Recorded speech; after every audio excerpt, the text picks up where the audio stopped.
Hi, I'm Patrick Cobb with AARP South Carolina. We're pleased to be a sponsor of the Charleston Post and Courier's Pints and Politics series. AARP is a nonprofit organization, so we don't endorse candidates. For more information, go to aarp.org/SC. Good afternoon. Welcome to Tidal Creek Brewhouse in Myrtle Beach, South Carolina for the Post and Courier's Pints and Politics. We're happy to have you here this afternoon, and thank you to our sponsor, AARP of South Carolina. And thank you to our special guest today, Congressman Tom Rice. We started Pints and Politics about 2 years ago to have constructive conversations all across the state with our political leaders and journalists from the Post and Courier. Today, Congressman Tom Rice will be interviewed by Post and Courier political editor Skylar Croft and Post and Courier political reporter Thomas Novelli. Now I'm going to turn it over to Skylar and Tom. Take it away. Thank you very much. Congressman, glad to have you. Thank you. Appreciate it. Honored to be here with you. The only thing I'm missing is a beer. Well, that kind of leads into our first question is, are you a beer drinker? Do you have a favorite retail beer or favorite craft beer? What formula do you prefer when you have a beer? Well, my middle son actually right out of college was a beer brewer, and he worked for Granite Falls Brewing in Hickory, North Carolina. So I have to lean toward Granite Falls. Okay. His signature beer was a Choco Nut Porter, which is a very, very good beer. But New South here in Myrtle Beach makes a mean beer as well, so I like them as well. What do you drink when you're cutting the grass? A Miller Lite. Okay. Probably shouldn't say that. All right. My son would scoff if I said Miller Lite, but No shame in that at all. Well, one thing we heard today was the Aiken Republican Party is looking to censor Senator Graham and Senator Scott over their vote to certify the election. It makes what happened with you almost tame now in the fact that there is a line being drawn within the Republican Party. Has the idea of moderation in the party, is that just gone? I mean, are we just going to deal with a far-right Republican Party and middle thought just is going to get stamped down? no, I think that, the overwhelming majority of Republicans want a big tent, and I think there's a very few vocal folks who aren't interested in that, and I think we'll see that ease more and more as time goes by. We've had this very contentious period, really starting about 2010 in reaction to some of President Obama's policies with the Tea Party, and then moving on through President Trump. And I hope that we'll see some of these tensions start to end, that we'll move back toward more normality on both sides of the aisle. And let's go to this right now. How far in advance of you casting your vote to impeach the president did you make your decision? Who did you confer with? Did you talk to your wife, consultant, pastor, family, anybody else in the house know this was coming? Because it was such a surprise. I mean, from what I can tell, you were basically the only Southerner that did this. Well, after having lived through the events of that day, I left. We voted until 3:30 in the morning that night, and then I left early the next morning and thought about it for a couple days, and then we headed back to Washington, but I hadn't really done much work on it until then. And whether or not they were going to bring impeachment articles was up in the air until like 2 days before we actually did it. So when I got back to Washington, I asked my staff to pull together everything we could find on what the president was doing that day when those events were unfolding. Mm-hmm. And I got those materials and I studied them, and the more I read, the more angry I got. And so really probably the morning of the vote, I reached a decision, and I didn't go out and issue a press release or anything in advance. I didn't want to press anybody else on their decision, but it was very clear to me the decision I had to make. It was the only decision I could have made. I've said this before, but over the course of 8 years in Congress, there have been 100 votes that were close that I could go either way on, and after I voted, maybe I should have done this or should I have done that. But on this vote, this was not one of them. Mm-hmm. This was very, very clear to me that this was, an attack on the legislative branch by the executive branch. And our Constitution very clearly provides for a separation of powers. and that if this is allowed, that separation of powers disappears and Congress has no role. If the president can say, either vote my way or I'm going to physically beat you up, then there's no separation of powers at all, and it was very clear to me how I should vote. When you cast your vote, what looks did you get? I mean, again, did you share your thoughts with anyone ahead of time, or was this completely just the first time anyone was finding out? I did not share my thoughts with anyone. I sat on the floor during the debate just to hear how other folks were considering this, and I considered getting up and entering the fray, but I didn't want to pressure other people. So when I voted, actually I had to be on a plane. I mean, that was the last vote of the day, and my plane took off in about an hour and 15 minutes. So I voted and walked out the back door to go get in the car to go to the plane. And before I got out of the building, my phone was ringing with the whip team for the Republicans saying, you know, you realize you hit the wrong button. I said, no, I didn't hit the wrong button. And I hung up and I walked a few more steps and my phone rang again, and it was Steve Scalise, you know, the fellow who was shot on the baseball yard, who is the Republican whip. He said, did you intend to do that? I said, absolutely. He said, okay. And so I hopped in the car and off I went. Can I remind everyone what you said? This was just an excerpt from your statement. I have backed this president through thick and thin for 4 years. I campaigned for him and voted for him twice, but this utter failure is inexcusable. What did you see the president do? What action did you see that was impeachable? Did he incite a riot and an overthrow of the government? Okay, well, to step back, just so people know, you know, I did campaign for Donald Trump, but before Donald Trump was even considering running for president in 2012 when I ran for Congress, my platform was jobs, jobs, jobs, and American competitiveness was my underlying theme. I mean, I felt like the reason that we were losing so much industry overseas is because our economy wasn't competitive. And tax reform was big on my list. Trade reform was big on my list. Infrastructure, regulatory reform. I was actually working off a list of a professor from Harvard named Michael Porter, whose family's from Bennettsville, South Carolina, and right here in my district. And he had written a menu of things we needed to do to be competitive. Well, when Donald Trump decided to run, I don't know if he had ever heard of Michael Porter. I doubt he'd ever seen his list. But his platform was going right down the list that Michael Porter had proclaimed, and the thing that I had worked off of since I'd been in Congress. So absolutely, I backed Donald Trump. I campaigned for him both in 2016 and in 2020. I helped write the tax bill. The small business portion, I was a tax lawyer and a CPA. The small business portion I helped to craft, and was very proud of the result of it. I mean, just a year ago, guys, a year ago. I mean, when Donald Trump took president, Marion County, South Carolina, poorest county in the state, is in my district, 57% African American. When Donald Trump took office, the unemployment rate in Marion County, South Carolina was 9.8%. 2 years later, it was under 4%, 3.8%. And I was very proud of that. The tax reform bill, the deal on inland port, I mean, I pushed his policies and I was proud of it. Then came COVID. Then COVID put a damper on everything worldwide, right? I think we were performing better than most economically, even through that. And I campaigned for him to be president, wanted to be president, wish he'd won. But, you know, that day when we literally had that attack on the Capitol, when I'm sitting on the floor and folks are trying to batter down the door to the House of Representatives. And then when I read, and actually when we were evacuated out of there, in less than a minute after I walked off the floor, that woman was shot trying to get in on the floor. And I heard shots fired, and I walked down the hall to the office that I ended up in, and I saw 3 Capitol policemen coming in that had just been beaten terribly. One was in a wheelchair, one had a big bandage on his face and blood. And then I got back to that office and I had news media from back home calling me. So I was talking on the phone to the news media from this office across the street, hoping that these guys stayed at the Capitol and didn't spread out across the street.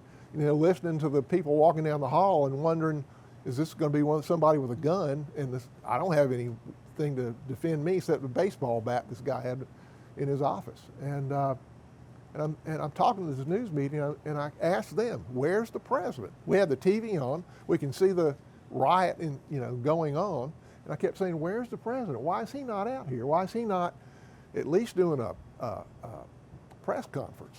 Why is he not putting out a statement to people?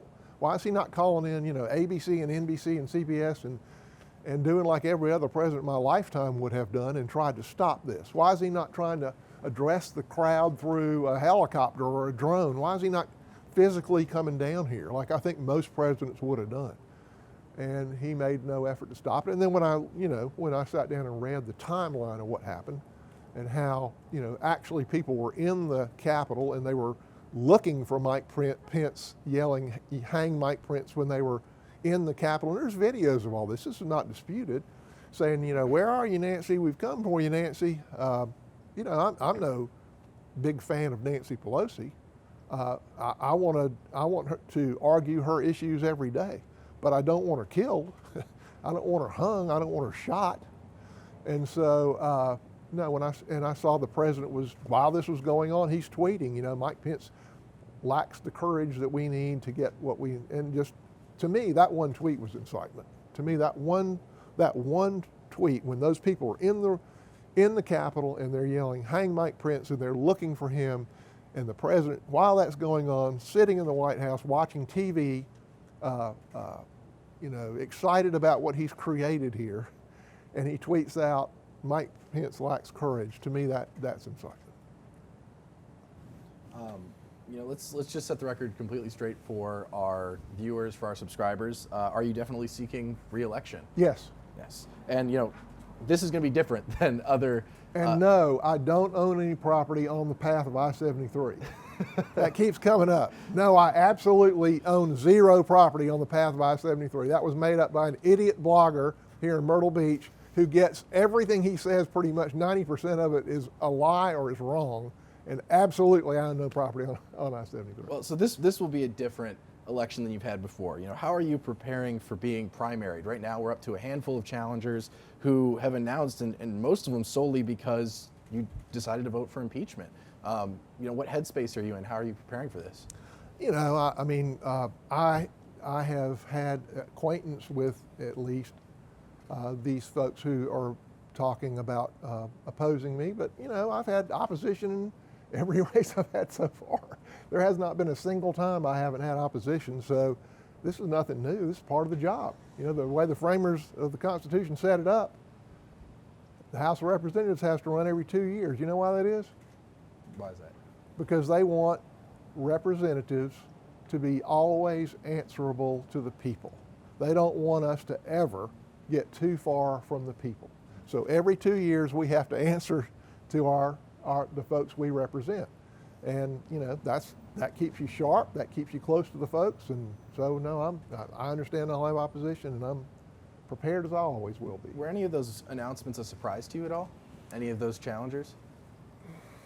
Or any that you took personally? They're all good people. They're all fine people trying to do the best they can to lift up South Carolinians, and I'm not particularly surprised about any one or more. So no sweat at all? Yeah, it's part of the job. One of the people who said they were severely disappointed in your vote was the Republican Party chairman for South Carolina, Drew McKissick. Have you talked to Drew at all, or any of those other party leaders? I have not. That night, Drew, the night I did the vote, I believe it was, Drew texted me and I texted him back.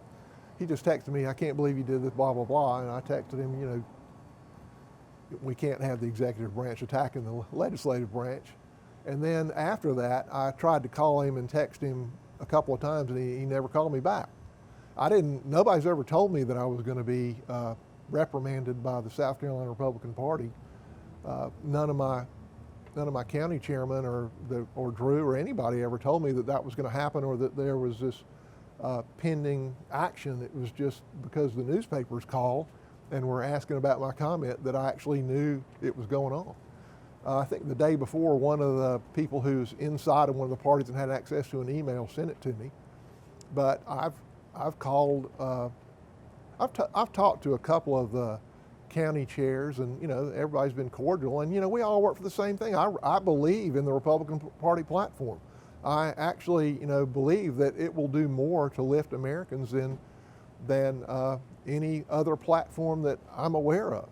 And I work hard for it every single day. I think we work for the same thing. I think they just got a little too tied up in this one man, And again, I campaigned for him. I fought for him. I fought for his policies on the floor. I voted with him 94% of the time on the floor, more than any other South Carolina representative. But that's okay. I mean, you can't have the executive branch attack the legislative branch. You know, if the president simply went too far. And in my opinion, if he's willing to do that, he's not fit to be the president. Well, not all our questions tonight are going to be about that incident. Our sponsor is South Carolina AARP, and they submitted us this one. We want to run this past you. The percentage of South Carolina's COVID-19 vaccine allotment has been slow to reach those who really need it the most.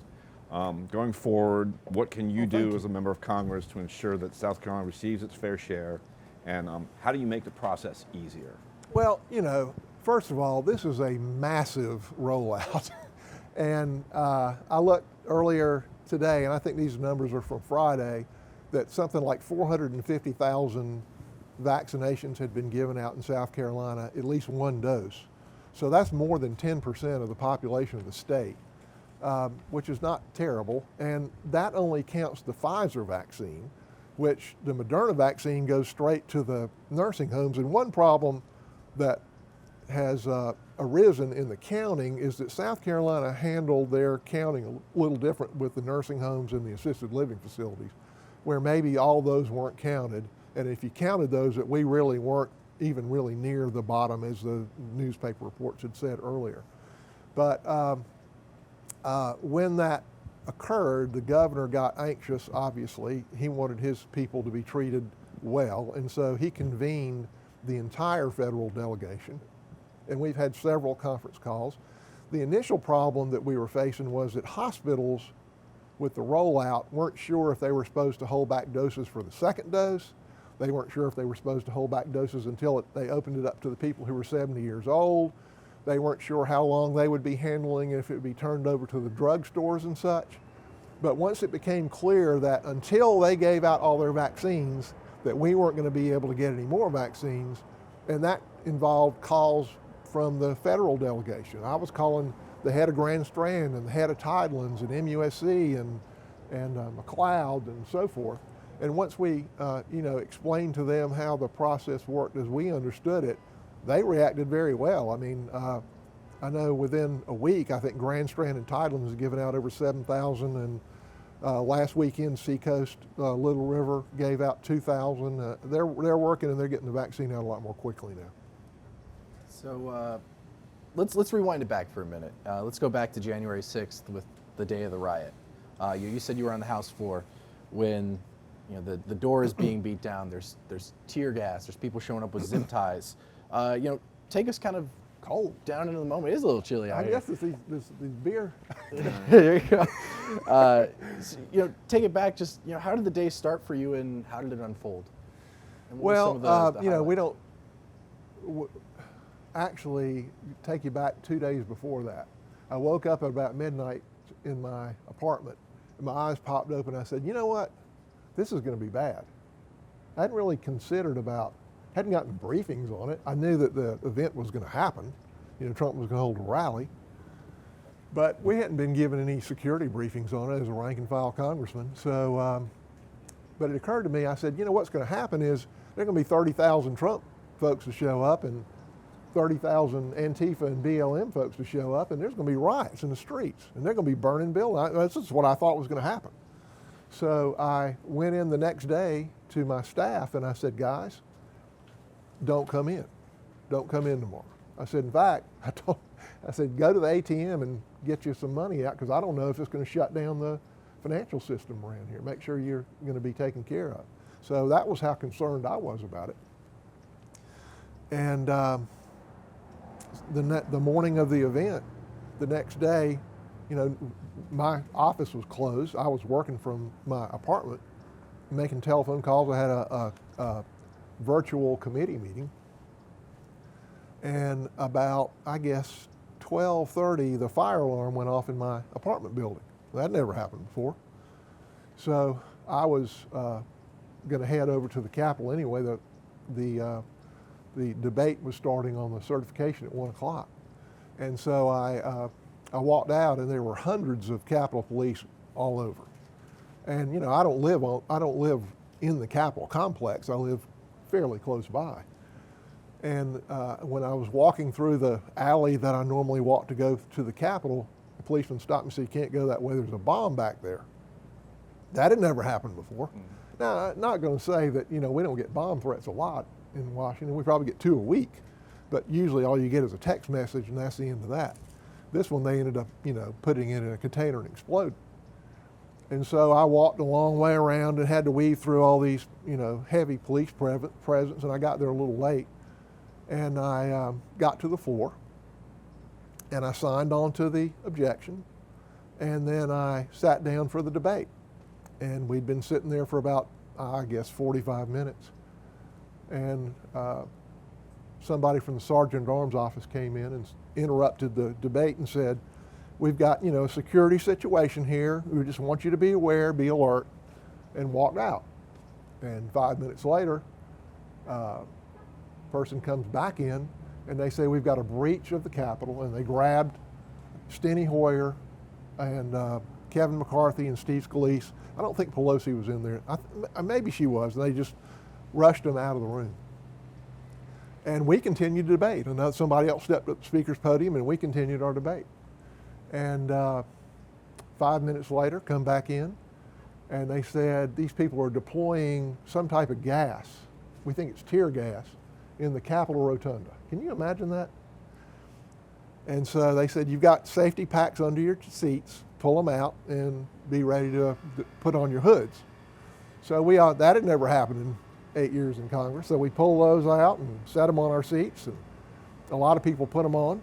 And then 5 minutes later, they're beating on the door. You know, when you watch the State of the Union address on TV, and the president walks in the door and walks down the aisle, that door, they had some kind of I don't know if it was some kind of a ram, and they were hitting that door trying to break it down. And glass was breaking and the door was moving, and you know, I always felt like the Capitol was a pretty secure place, and I was amazed that they were able to get that far. And I actually took a little video. The chaplain, the speaker stepped down, the chaplain stepped up and started praying. And I took like a 15-second video, it's on my Facebook page, of what was going on at that time. And they said, we've got to leave now. And the Capitol Police cleared a path through the back entrance down a seldom used stairway into the tunnels, and we walked across the street into an office building across the street. Well, less than a minute after we walked down that stairwell, the stairwell on the opposite side of the hall is where that lady was shot, trying to get into the, and the reason that Capitol police officer shot that woman is because they hadn't gotten all the congressmen out by then. There were congressmen on the floor of the House, and then there were congressmen in the gallery because we have to spread out for COVID. And so the people in the gallery had not been evacuated. And so when that lady, those group of people, that lady was leading that group of people, tried to get into the floor, the police were not going to let them get to those members of Congress because they didn't know what was going to happen. And I'm convinced, just watching those videos and just seeing what went on that day, that had they, and the fellows carrying zip ties around, what were they going to do with those? Mm-hmm. I can tell you what that guy was going to do with them if he could have gotten a hold of anybody. That, at least you'd have had hostages taken, maybe people beaten, maybe people killed. And I'm really concerned that if they'd have gotten a hold of Mike Pence, it would not have ended well. And his wife was there, his children were there. It was just an appalling thing that the president would tweet at that time that Mike Pence lacks courage. Was there any act of heroism that you saw from any of your colleagues that day? For example, Congressman Clyburn, he praised McConnell for working with security forces, and was there any moment where you were really proud of anyone else? I think the whole thing was,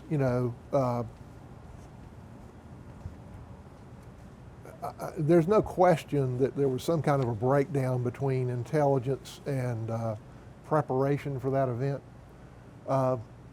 That maybe if people had been a little bit more prepared at the Capitol Police, that maybe they could have headed off some of it. I don't know.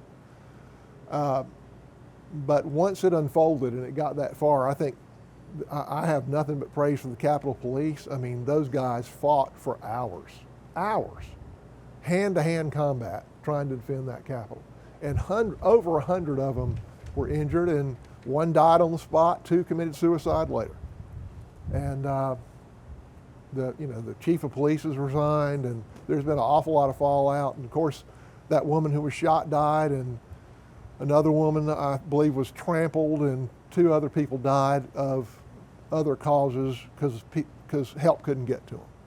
So it was a tragic, tragic day, and I do think the president bears a lot of the responsibility for that and needs to be held accountable for it. And with respect, I think the Capitol Police are heroes. I think they fought valiantly, and I think that the Sergeant at Arms office who got us out of there handled it very well once it got that far. It should never have gotten that far.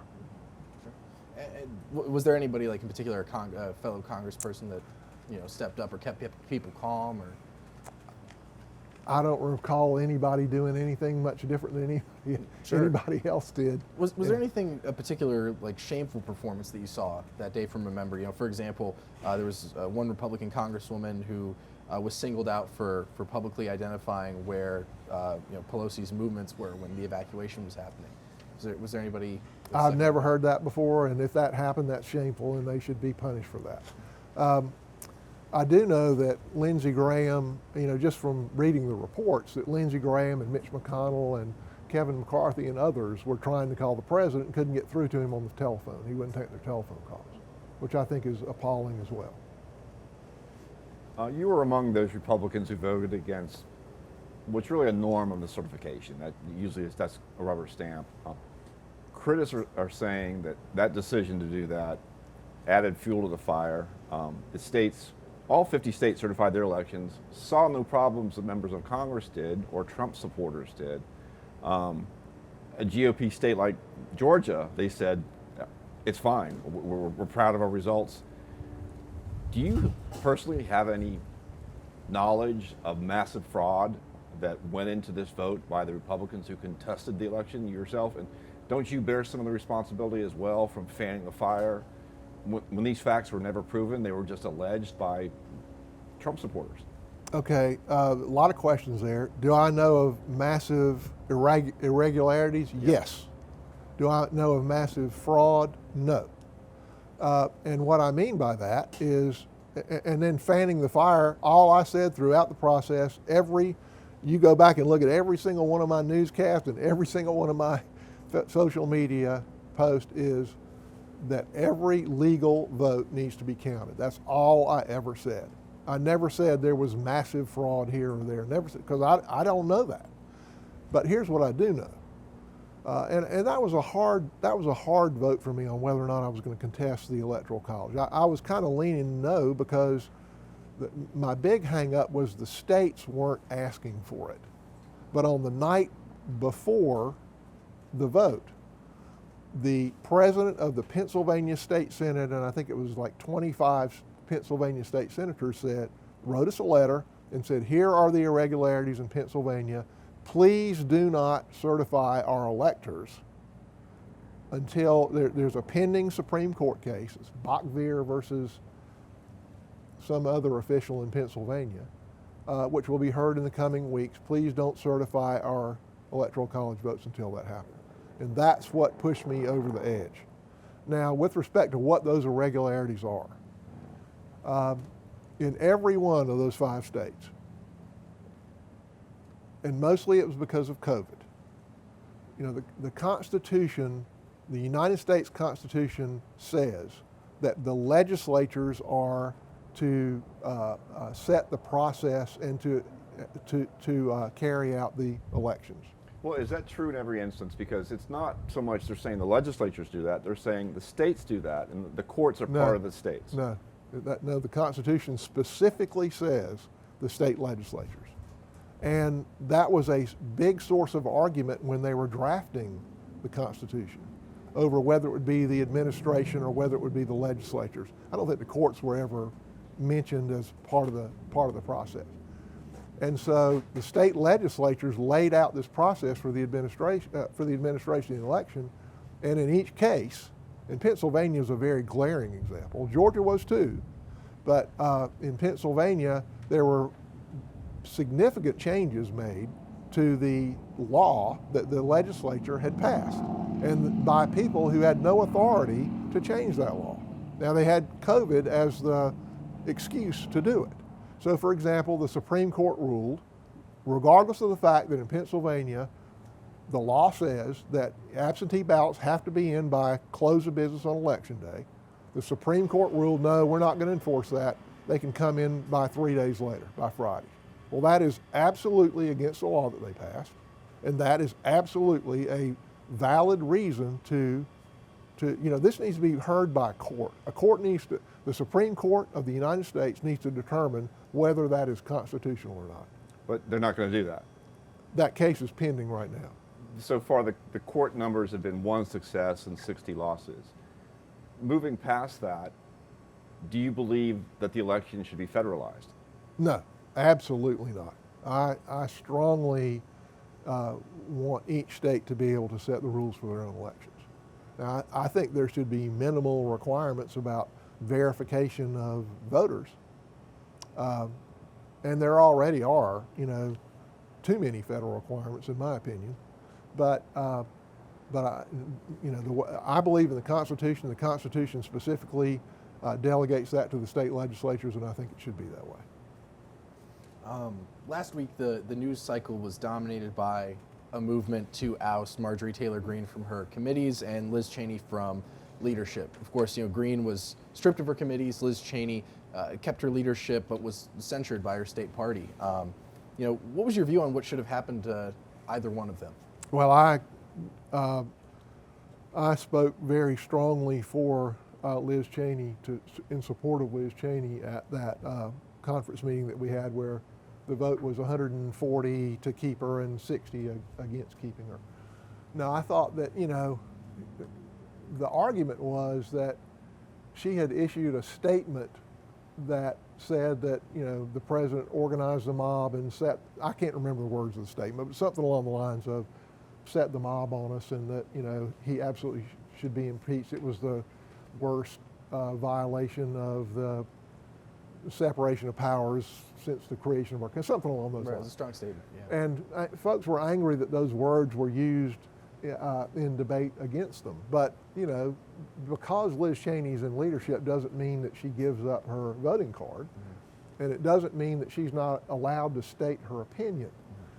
Some of the folks who were arguing that she was outside of the view of Congress because 10 Republicans voted in favor of impeachment and 200 did not, so 5%.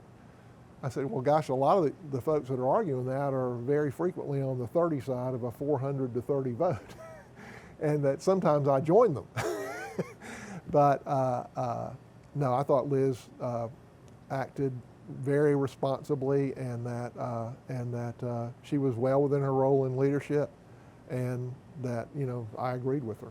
So. And then on Ms. Taylor Greene, I think a lot of the views she's espoused are absolutely offensive, and that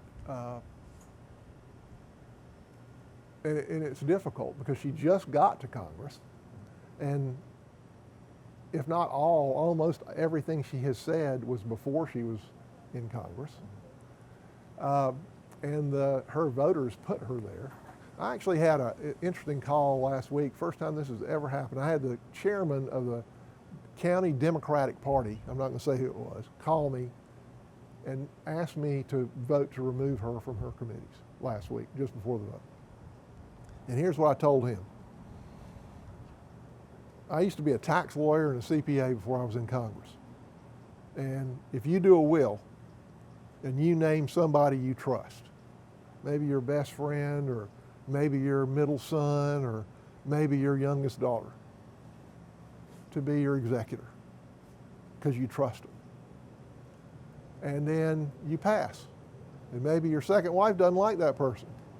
Or maybe your other child doesn't like that person, or maybe your next door neighbor doesn't like that person.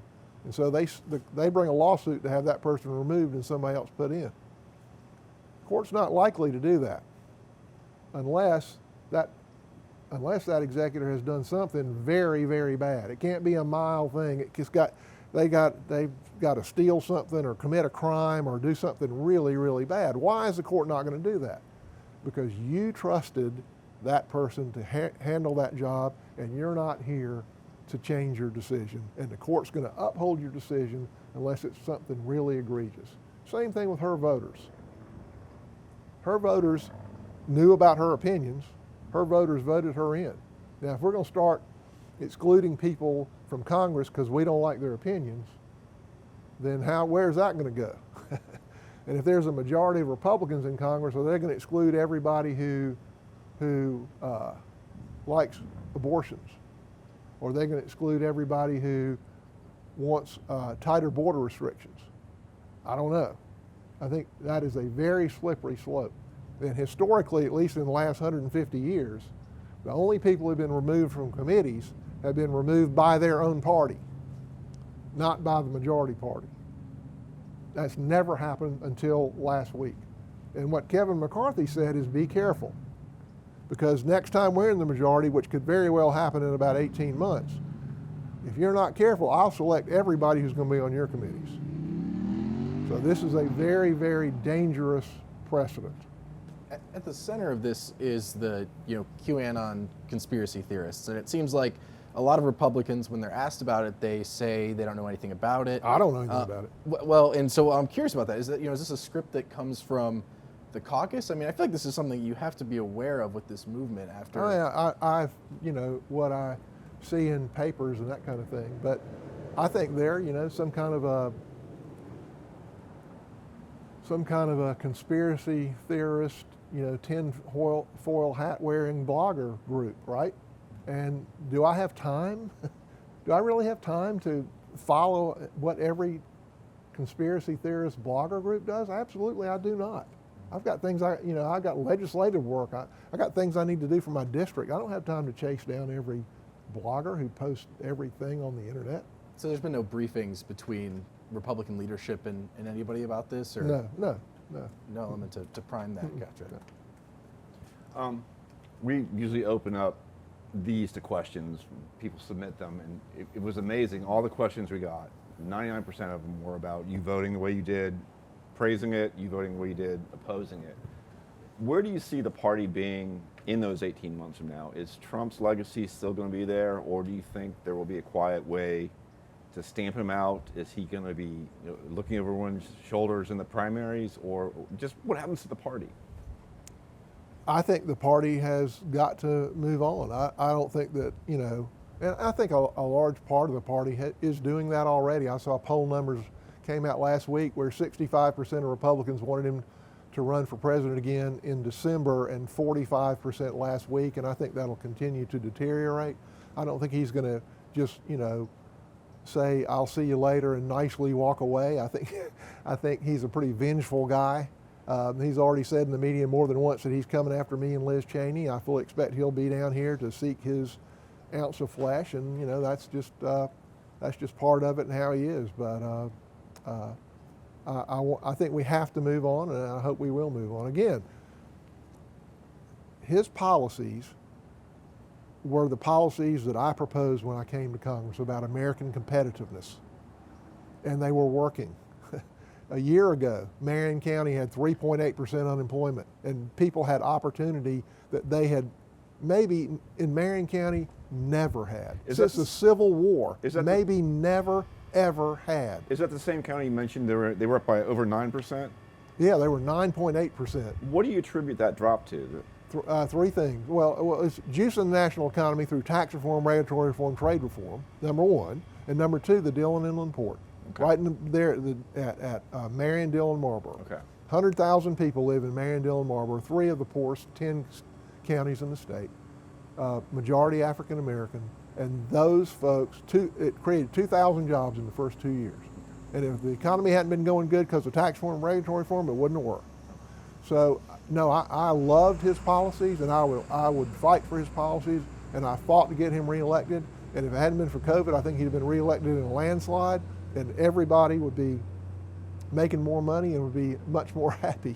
But we are where we are, but if he's willing to go to the lengths that he was willing to do, which he proved on January 6th, which a lot of people said over the years, oh, he's going to be a problem, when it's time to go. And I never believed it. Well, he proved it to me on January the 6th, and I don't think he needs to be our president again. And I think he's proved it to a lot of Republicans recognize that we've got to move on. Well, at the center of that, especially at the center of the conversation about January 6th and about the Republican Party and just all around kind of political rhetoric, I'm curious, what is your opinion concerning big tech companies that are censoring communications by shutting down Twitter accounts and Parler apps? Is there anything that you would expect Congress to do about this, or do you believe that as private companies, they can shut down whatever accounts they want? I think that that these guys have risen to a level that's really kind of beyond just a private company. I mean, they're the extent to which they control communication is that they've got to be regulated, and that people have to have equal access to it. That there can't be violent rhetoric on either side. Is there a measure that you would support specifically to regulate them? No, I don't have a specific one. I know that people are working on them, and I'm interested to see what we come up with. Myrtle Beach is projected to have up to 250,000 people moving into the region by 2040. Traffic and infrastructure is going to be overwhelmed. What does the federal level need to be doing now to put off that gridlock, including your views on interstate development? On what? Interstate development. Settlement? Interstate development. Yeah. Well, I think, Donald Trump came in promising a $2 trillion infrastructure package. I was prepared to support it, and he never got down that far on his list. His list was about, I think he got through the first 4 or 5 items. He failed on Obamacare, but the rest of them he got, and I had hoped that infrastructure would be next. And he didn't get there. President Biden is talking about an infrastructure package. I will be very keen on what the details are, because what I don't want it to be is something that helps the dense populated states and leaves the smaller states behind, particularly. But no, I have been espousing I-73 since I've been in Congress. I think infrastructure equals opportunity. Charleston's a perfect example of the Charleston Port and I-26. And the Dillon Inland Port, what it's done to those 3 very poor counties. I-73, if it's constructed, according to an old study we have, is 29,000 jobs. If it's half right, if that's halfway correct, it'd be the biggest thing that ever happened in this region. And it crosses those 3 very, very poor counties. Horry County, so focused on tourism, low-paying jobs, seasonal jobs. If we ever want to diversify our industrial base, we have to have an interstate. Companies are not going to locate here if they don't have access to an interstate. It's just a fact. And no, absolutely, I own no property on I-73. It's almost a certainty that anytime a storm rolls through the Myrtle Beach region, that it's going to create flooding, and there's going to be hazards, there's going to be pollution. What are you doing, or what do you want to see your colleagues do to address climate change at the local and the national level? Well, first, with respect to flooding, I've been on the forefront of disaster recovery through 3 storms in 5 years, Matthew and Florence, and I can't remember the middle one, but the storm of the century, Joaquin. But and I just got a $165 million grant about 8-9 months ago for flood mitigation, which deals with climate change. We just got that, and we're advocating for different projects in the region to help ease some of these consistent problems that we've seen. And then with respect to climate change, I mean, the United States does an awful lot. People seem to ignore that, but we do an awful lot. I mean, we give, I think the credit now is 28% for residential energy credit for solar and wind. We give all these credits for industrial and for production of clean energy. The reason that this energy is as cost effective as it is across the world is because of what we've done here in the United States since 2000, I think it was 2004 or 2005 when the Alternative Energy Act came into being. which is the same law that provided for ethanol in your gas and all those types of things, because we were running out of oil.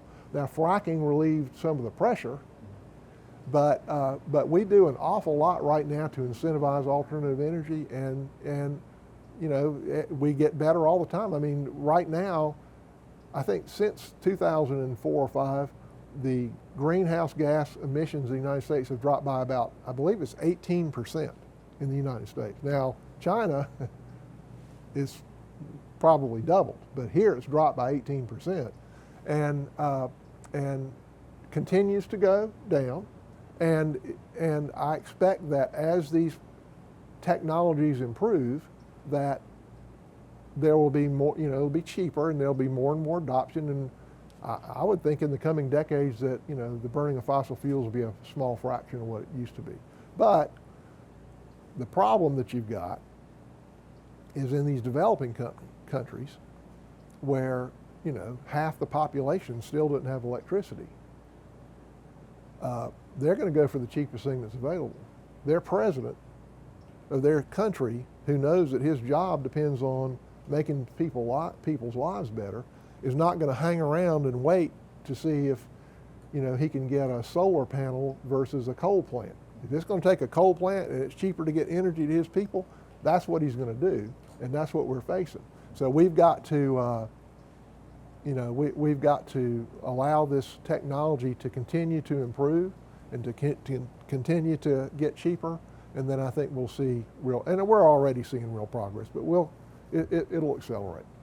Well, I'm going to give you the last question, and then we're going to say some thank yous, and then we're going to go to something we do the lightning round, where we're going to cover you with a few questions. All right. Okay. A last one, it's probably very centric to Myrtle Beach as it is to Charleston. The pandemic has created a crisis for the food and beverage industry and the travel industry. What isn't being included that could be, and what do you favor as a specific federal relief effort to those sectors? Well, first let me say, I've never had a Tidal Creek beer before, but my goodness, what a brew.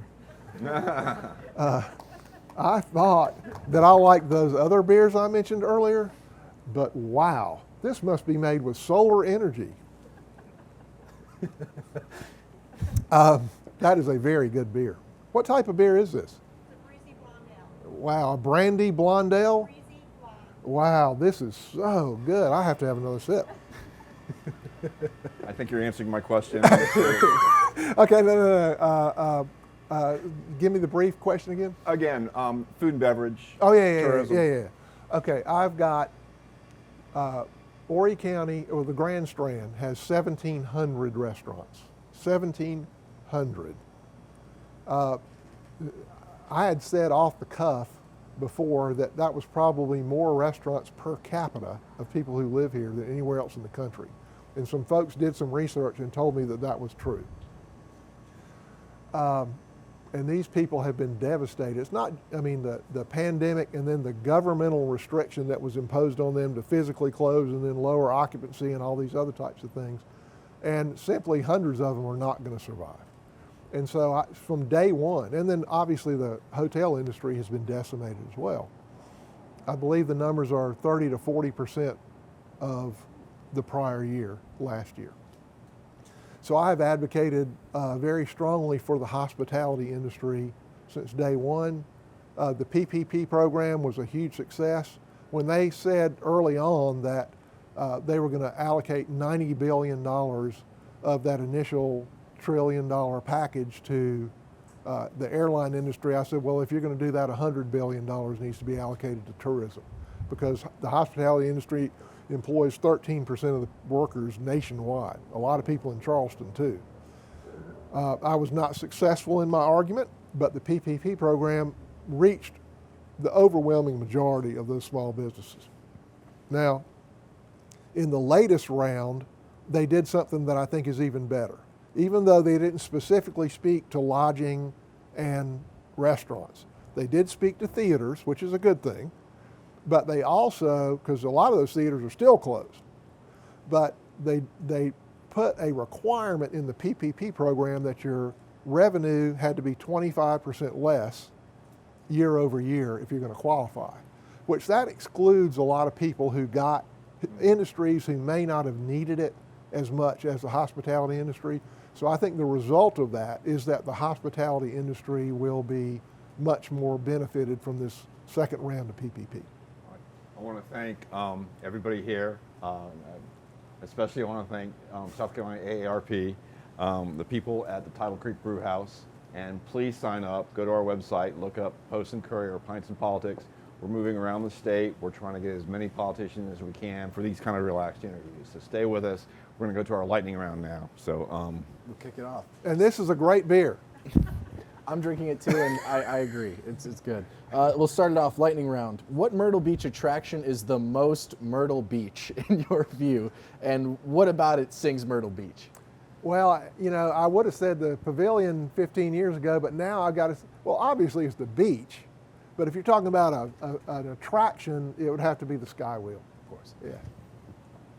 what is the secret about driving around Myrtle Beach that in the summertime that only a congressman knows? What's the secret they give you when you're elected? I can't tell you, I'd have to kill you. I grew up here, I know all the shortcuts. I've lived here since 1961. Love it so. There's plenty of shortcuts. People, it always cracked me up. After law school, I moved to Charlotte for a couple of years to get some experience and came back here. And people from Charlotte say, how do you stand that traffic in Myrtle Beach? I'd say, have you looked at Charlotte, for goodness sake? If you want to get in traffic in Myrtle Beach, you can drive down to the pavilion area, but you don't have to go there. There you go. What politically themed book, fiction or nonfiction, has stuck with you the most? Fiction or nonfiction? Well, I read Hamilton, and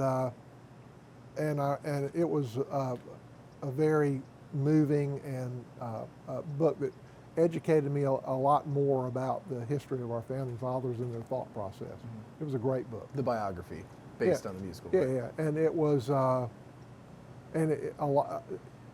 South Carolinian plays very heavily in that.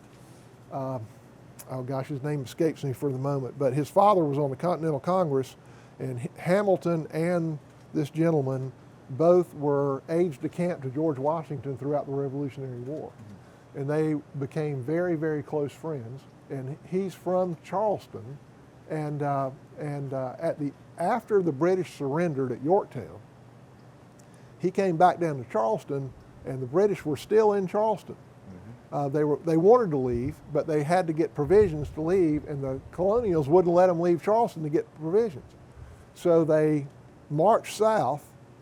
Gosh, what's the guy's name? It's just bothering me. I can't remember. And this gentleman was tasked with pursuing them, and he was killed. The last battle of the war was on James Island. Yeah, So, yeah, that was. And he was killed, and there was really no reason for him to be killed. Mm. And there, a lot of folks said he was very personable and could have been a president maybe one day. And that's cool. Yeah. Speaking of presidents, this is our last question. Would Nikki Haley automatically have your endorsement if she were to run for president in 2024? I love Nikki Haley. I can't imagine anybody else would get my endorsement, but I'm not endorsing anybody until I see what the field is. Good answer. Yeah. Thank you, Congressman. All righty. Thank you. And this is a great beer, by the way.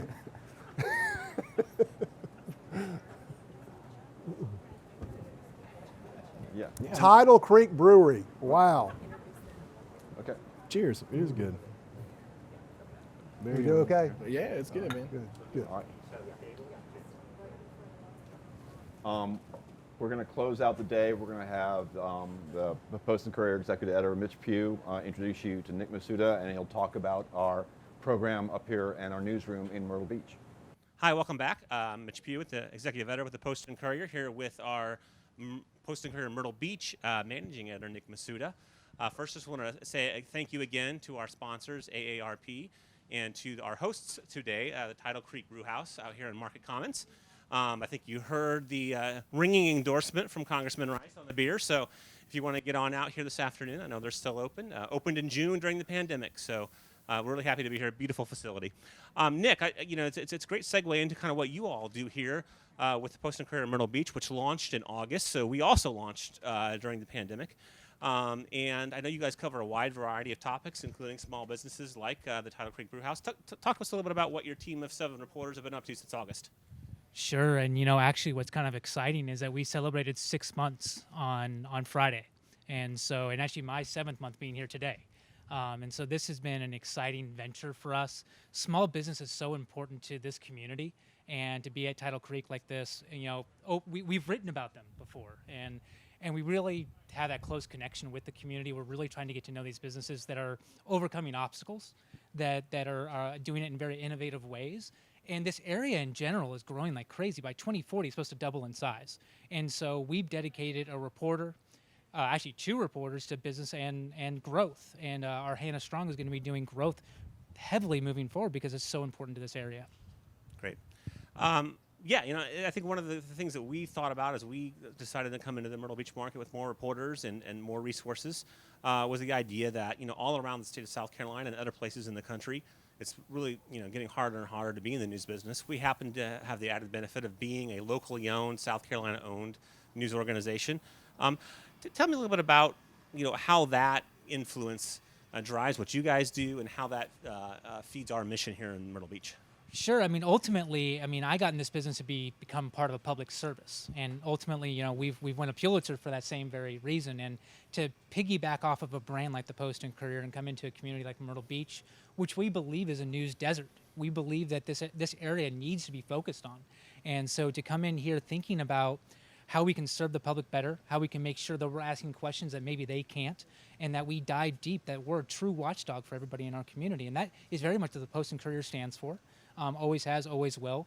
And it gives us an opportunity to get to know this community in an intimate way. And I think that goes from education to growth to business to sports, along the entire gamut of opportunity. We want to make sure we're going deeper than everybody else. We want to make sure that the community understands that we represent them, and that we're going to ask tough questions, that we're going to be that voice for them across all levels. Great.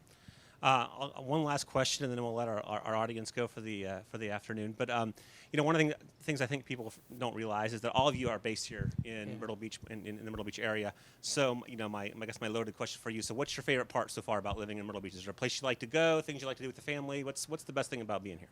Honestly, I've kind of fallen in love with the beach at Myrtle's Inlet. I love going there and dreaming about owning one of those homes that overlooks the ocean, except for when it floods. Love that area. I can't wait to see a Myrtle Beach Pelicans game. Obviously, I moved here during what should have been baseball season. I actually kind of I played 26 years of baseball. I can't wait to see a game. They're affiliated with the Cubs. I know that. I'll forgive them for that. But I can't wait to have that. But it's just this area is growing so fast and in such unique ways that I find myself doing something new pretty much every weekend. Great. Well, we appreciate you all coming out and listening today to the Pints and Politics and to a little bit more about what we're doing here with the Post and Courier of Myrtle Beach. You can visit us, of course, online at postandcourier.com/Myrtle Beach. Check out all the work that Nick and his team are doing. And we hope to be back up here for another Pints and Politics soon. Thank you, everybody.